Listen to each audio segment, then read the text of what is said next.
الحمد لله وكفى وسلام على عباده الذين اصطفى أما بعد. قال الله تبارك وتعالى: ومن الناس من يشتري لهو الحديث ليضل عن سبيل الله بغير علم ويتخذها هزوا أولئك لهم عذاب مهين وإذا تتلى عليه آياتنا ولى مستكبرا كأن لم يسمعها كأن في أذنيه وقرا فبشره بعذاب أليم. وقال النبي صلى الله عليه وسلم: الغناء ينبت النفاق في القلب كما ينبت الماء الزرع او كما قال علیہ الصلاۃ والسلام. ہمارے معاشرے کا المیہ یہ ہے کہ ہماری جو نوجوان نسل ہے یہ بہت زیادہ بے راہ روی کا شکار ہو چکی ہے، اور ان میں بعض ایسے بھی ہیں جن کو اللہ جزائے خیر عطا فرمائے کہ وہ دین کی طرف ان کا لگن ہے، دین کی طرف لگاؤ ہے، اور وہ معاشرے کی اصلاح کے لیے فکر مند بھی ہے. انہی میں سے ایک قاری افتخار نعمانی صاحب ہمارے بہت ہی اچھے دوست ہیں. انہوں نے ہماری توجہ اس طرف مبذول کروائی ہے کہ معاشرے کے اندر جو شادی بیاہوں کے اندر ہو یا ویسے فیسٹیول کے نام سے یا میوزیکل شو کے نام سے جو گانوں کے ترتیب چلتی ہے، اس کے اوپر کوئی ہم بات کریں. تو آج الحمدللہ اس کے اوپر ہم مختصر سا بیان ریکارڈ کروا رہے ہیں. قرآن مجید میں احادیث مبارکہ میں نبی کریم صلی اللہ علیہ وسلم کے دور میں، صحابہ کرام کے دور میں گانا گانے کو، مزامیر کو ترنم کے ساتھ غیر اشعار پڑھے جانے کو بڑا برا سمجھا جاتا تھا. بلکہ حضرت نافع رضی اللہ تعالیٰ عنہ فرماتے ہیں کہ میں ایک مرتبہ حضرت ابن عمر رضی اللہ تعالیٰ عنہ کے ساتھ سفر پہ تھا، جا رہے تھے ہم کہیں، تو کہیں سے آواز مزامیر کی، گانوں کی، سیٹیوں کی آواز کانوں میں پڑی. تو ابن عمر رضی اللہ تعالیٰ عنہ نے اپنی دونوں انگلیاں دونوں کانوں کے اندر دے دی، اور بہت دور جا کر، راستے سے بہت دور جا کر کے پھر ابن عمر رضی اللہ تعالیٰ عنہ نے مجھ سے پوچھا کہ اے نافع، کیا وہ آوازیں اب بھی آ رہی ہیں جو ہم نے سنی تھی؟ تو نافع رضی اللہ تعالیٰ عنہ فرماتے ہیں کہ اب نہیں آ رہی ہیں. تو پھر حضرت ابن عمر رضی اللہ تعالیٰ عنہ نے وہ اپنے کانوں سے وہ انگلیاں نکالی ہیں. تو حضرت ابن عمر رضی اللہ تعالیٰ عنہ نے حضرت نافع رضی اللہ تعالیٰ عنہ سے فرمایا کہ آپ کو پتہ ہے میں نے یہ اس لیے کیا کہ جس طرح میں نے کیا اسی طرح رسول اللہ صلی اللہ علیہ وسلم نے بھی کیا تھا. تو یہ قرآن مجید کے اندر جو آیت کریمہ میں نے پڑھی ہے، وَمِنَ النَّاسِ مَن يَشْتَرِي لَهْوَ الْحَدِيثِ لِيُضِلَّ عَن سَبِيلِ اللَّهِ بغیر علم، یہ آیت اس میں اللہ تعالیٰ فرماتے ہیں کہ کچھ لوگ ایسے بھی ہیں جو لغو باتوں کو خریدتے ہیں. لغو باتوں میں لہو لعب کی چیزیں ہوتی ہیں، یہ میوزیکل جو جتنی بھی چیزیں ہوتی ہیں، گانے کے آلات وغیرہ، یہ چیزیں شامل ہیں، تاکہ بغیر علم کے اللہ کے راستے سے روکیں اور اسے ہنسی مذاق بنائے جاتے ہیں. آپ دیکھتے ہیں کہ بڑے بڑے سٹیج لگائے جاتے ہیں، اور ان سٹیجوں کے اوپر لڑکے اور لڑکیاں ڈانس بھی کر رہے ہوتے ہیں، گانا بھی گا رہے ہوتے ہیں، اور سامنے والے بڑے محظوظ ہو رہے ہوتے ہیں. تو یہ ایسے ہی لوگوں کے لیے رسوا کن عذاب ہے، اور جب ان پر ہماری آیتیں پڑھی جاتی ہیں تو وہ ان کو رد کر دیتے ہیں، موڑ دیتے ہیں، یعنی کہ ان سے منہ پھیر لیتے ہیں.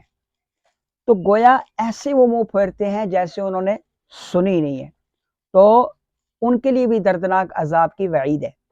تو یہ جو وَمِنَ النَّاسِ مَن يَشْتَرِي لَهْوَ الْحَدِيثِ لِيُضِلَّ، یہ والی آیت ہے، یہ آیت صاف لفظوں میں اسی طرف اشارہ کرتی ہے کہ یہ جو گانے سننے کا جو بخار ہے، یہ کثرت کے ساتھ گانے سننا، گانے پڑھنا، گانے گانا، یہ دل کے اندر اس طرح منافقت کو پیدا کرتا ہے، اس طرح نفاق کو پیدا کرتا ہے، اس طرح برائی کو پیدا کرتا ہے. پھر اس دل کے اندر اللہ کی یاد، اللہ کا ذکر، اللہ کی باتیں، قرآن تلاوت، نعت، یہ چیزیں بوجھل لگتی ہیں، بھاری لگتی ہیں، اور پھر ان چیزوں کو سنا نہیں جاتا. تو پھر جب یہ چیزیں ہوتی ہیں اور لوگ کہتے ہیں کہ یہ جو گانا ہے یہ روح کی غذا ہے، جی ہاں، گانا روح کی غذا ہے، لیکن یہ کس روح کی غذا ہے؟ یہ اس روح کی غذا ہے کہ جس کے دل کا سکون اور قرار یہ اس کے لیے ہے جو ناپاک روحیں ہیں، شیطانی روحیں ہیں۔ جن کے اندر رحمانی نام کی کوئی شے نہ ہو، وہ شیطانی روح ہیں، ان کے لیے یہ گانا غذا ہے۔ اور یہ بات قرآن مجید میں خود اللہ تعالیٰ فرماتے ہیں، حکماً فرماتے ہیں کہ وَلَا تَتَّبِعُوا خُطُوَاتِ الشَّيْطَانِ، شیطان کی پیروی پر مت چلو، شیطان کے راستے پر مت چلو۔ یہ شیطانی راستوں میں سے ایک راستہ ہے، إِنَّهُ لَكُمْ عَدُوٌّ مُبِينٌ، کہ یہ شیطان جو ہے یہ تمہارا کھلا دشمن ہے۔ إِنَّهُ يَأْمُرُكُمْ بِالسُّوءِ وَالْفَحْشَاءِ، کہ یہ تمہیں حکم دیتا ہے برائی کا اور فحاشی کا۔ اب فحاشی کا کس طرح دیتا ہے؟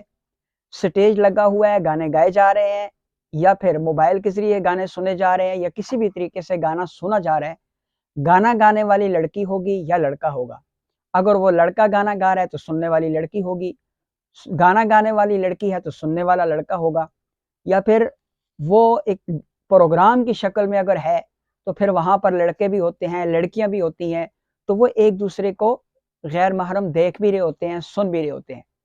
رسول اللہ صلی اللہ علیہ وسلم کا فرمان ہے کہ آنکھوں کا زنا یہ ہے کہ وہ غیر محرم کو دیکھتی ہیں، زبان کا زنا یہ ہے کہ وہ اس سے کلام کرتی ہیں، دل کا گناہ یہ ہے کہ وہ اس کو جگہ دیتی ہے، ہاتھوں کا گناہ یہ ہے کہ وہ غیر محرم کو چھوتے ہیں، پاؤں کا گناہ یہ ہے کہ وہ زنا یہ ہے کہ وہ اس کی طرف چلتے ہیں، اور شرمگاہ کا زنا یہ ہے کہ وہ اسے سچا کر دیتی ہے یا جھوٹا کر دیتی ہے۔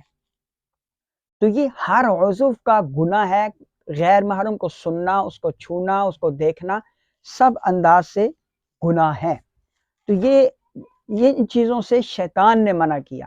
مسلمان کی روح کی جو غذا ہے وہ کیا ہے؟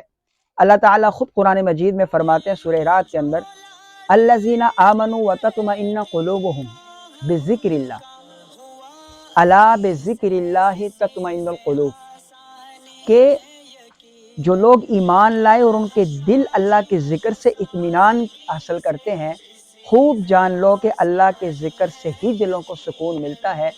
گویا جو مسلمان ہیں، جو اللہ کے، رسول اللہ صلی اللہ علیہ وسلم کے، صحابہ کرام کے، اہل بیت کے دین کے شیدائی ہیں، ان کے روح کی جو غذا ہے وہ اللہ کا ذکر ہے، قرآن ہے، تلاوت ہے، نماز ہے، اللہ کی یاد ہے ان کے دل کا غذا۔ تو یہ لوگ جو ہیں، جو اللہ کے ذکر میں مشغول رہتے ہیں، اللہ کے ذکر میں مشغول رہتے ہیں، ان کی جو روح کی غذا ہے وہ اللہ کا ذکر ہوتا ہے۔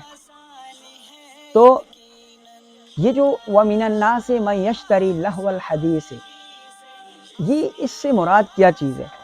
سیدنا عبداللہ ابن مسعود رضی اللہ تعالیٰ عنہ فرماتے ہیں کہ لہو الحدیث کے متعلق اس ذات کی قسم جس کے سوا کوئی معبود نہیں، اس سے مراد گانا ہے۔ یعنی لہو الحدیث سے مراد، عبداللہ ابن مسعود رضی اللہ تعالیٰ عنہ اللہ کی قسم اٹھا کر کہتے ہیں کہ اس سے مراد گانا ہے، اور آپ نے یہ بات 3 مرتبہ دہرائی ہے۔